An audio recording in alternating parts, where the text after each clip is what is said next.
दोस्तों Indian market history में एक और एनबीएफसी कंपनी का आईपीओ आ रहा है भाई साहब। आप सही सुन रहे हैं, मैं बात कर रहा हूं टाटा कैपिटल लिमिटेड आईपीओ के बारे में, जो कि 6 अक्टूबर से 8 अक्टूबर के बीच ओपन हो रहा है।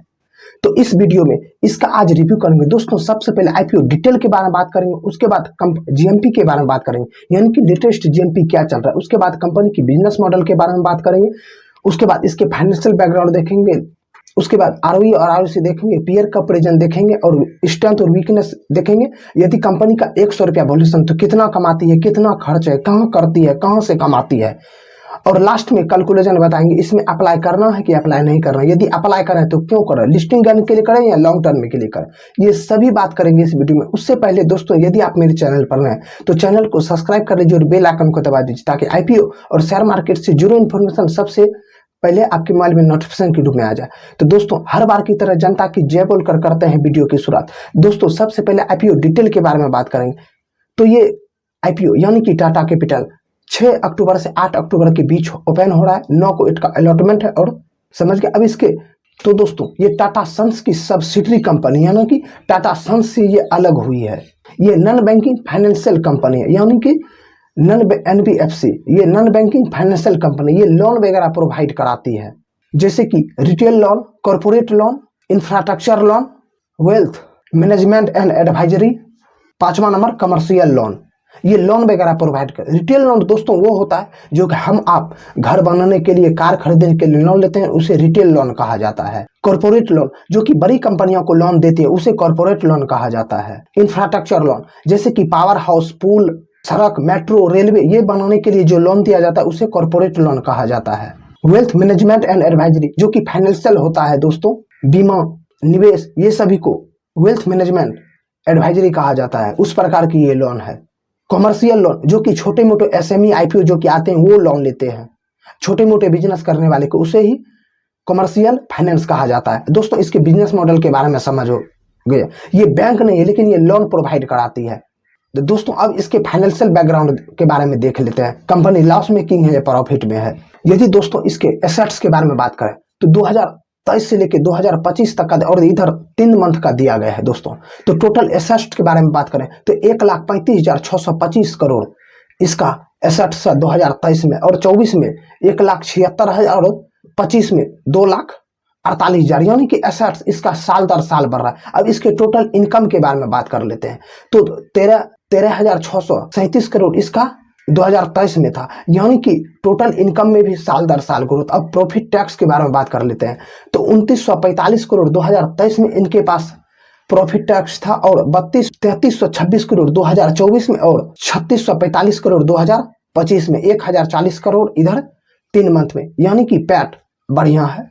अब दोस्तों इसके इबिडिटा के बारे में बात कर लेते हैं। इबिडिटा भी साल दर साल ग्रोथ है, जबकि 2023 में इनका इबिडिटा 10,763 करोड़ था, और 2024 में 14,247 करोड़, 2025 में 20,338 करोड़ इधर 3 मंथ में 5,565 करोड़ इनका ओवरऑल इबिडिटा भी बढ़िया है। यदि नेटवर्थ के बारे में बात करें तो नेटवर्थ में भी साल दर साल ग्रोथ है, और टोटल कैश यदि इनके पास उपलब्ध है 29,260 करोड़ इनके पास कैश उपलब्ध है, और उधारी अभी तक यानी कि 2025 30 जून के अनुसार इनके ऊपर उधारी जो 2,11,851 करोड़।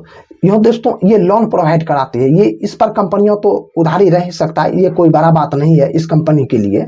यदि दोस्तों आप इतना समझ गए तो बात करते हैं इस कंपनियों की पीयर कंपनी, मतलब मार्केट में इनके जैसे कितने लिस्टेड कंपनी है जो कि इनसे कंपेरिजन है। टाटा कैपिटल आईपीओ के पी रेशियो के बारे में बात करें तो इसका पी रेशियो 33 का है, बजाज फाइनेंस का 37 का, और श्रीराम फाइनेंस का 12 का, और कोलधरम इन्वेस्टमेंट का पी रेशियो 31 का है, और एलएसटी फाइनेंस का पी रेशियो 23 का है, सुंदरम फाइनेंस का पी रेशियो 26 का, और एचडीबी फाइनेंस जो कि कुछ दिन ही पहले इसका आईपीओ आया था उसका पी रेशियो 28 का। दोस्तों ओवरऑल प्राइस में सस्ता ही है, लेकिन ये ज्यादा सस्ता नहीं है और सस्ता होना चाहिए। ये मार्केट कैप के अनुसार से इनका प्राइसमेंट सस्ता है, लेकिन ये ओवरऑल इसका प्राइसमेंट यदि पीयर कंपैरिजन के मैटर में देखा जाए तो इसका प्राइसमेंट थोड़ा महंगा है, और इसका फेस वैल्यू 10 रुपया रखा गया, और इसका प्राइसमेंट 310 से 326 रुपया के बीच रखा गया है। और टोटल इशू साइज के बारे में बात करें तो ये टोटल इशू साइज 15,511 करोड़ का है, और इसमें ऑफर फॉर सेल जो है 8665 करोड़, यानी कि 8665 करोड़ प्रमोटर के घर जाएगी, और 6846 करोड़ कंपनियों के लिए लोन प्रोवाइड करने के लिए रखा जाएगा। ये जो आईपीओ से पैसा जुटा रही है इसमें 8665 करोड़ प्रमोटर के घर जाएगी, यानी कि पुराने इन्वेस्टर अपना हिस्सेदारी सेल करेंगे।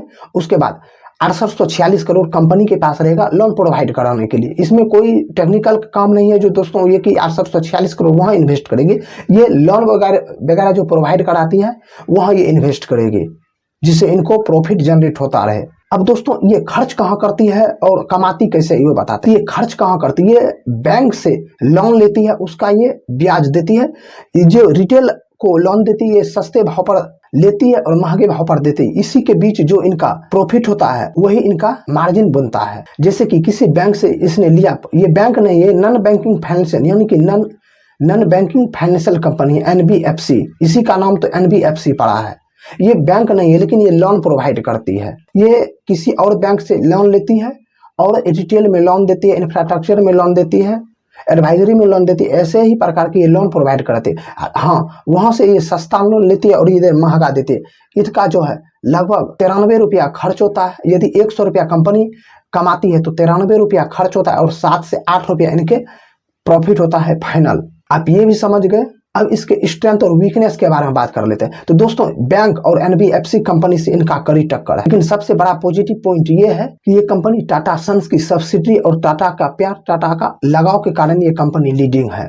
और ये इसका एक निगेटिव पॉइंट है कि ज्यादातर ये कमाई जो करते हैं लोन पे ब्याज पे दे के ही। और ये एक थोड़ा निगेटिव पॉइंट है कि इसका प्राइस में थोड़ा महंगा है, थोड़ा सस्ता होना चाहिए था। और ये भी एक निगेटिव पॉइंट है, कभी लोन लेके लोन देती नहीं है, तो इस कंपनी को वो निगेटिव पॉइंट अपने कंपनी में ऐड करना होता है। यदि मैं इसके स्ट्रेंथ के बारे में बात करूं तो ये टाटा सन्स की सब्सिडरी कंपनी यानी कि टाटा ग्रुप का भरोसा है, ये सबसे बड़ा पॉजिटिव पॉइंट है। ये लोन तक ही सीमित नहीं है, वेल्थ मैनेजमेंट, इंश्योरेंस ये वगैरह भी करते हैं और वहां से ये थोड़ा मोड़ा कमाती है। अब दोस्तों फाइनल कैलकुलेशन यानी कि बात करते हैं इस आईपीओ में अप्लाई करना चाहिए कि अप्लाई नहीं करना चाहिए। तो दोस्तों यदि आप लिस्टिंग गेन के लिए जाना चाहते हैं तो इसका GMP यानी कि अभी 6% है, 6 से 10% चल रहा है। 1000 से 1500 रुपया के बीच इनका प्रॉफिट हो सकता है, लेकिन दोस्तों मार्केट की कंडीशन के अनुसार ऊपर नीचे भी हो सकता है। GMP कोई फिक्स नहीं है।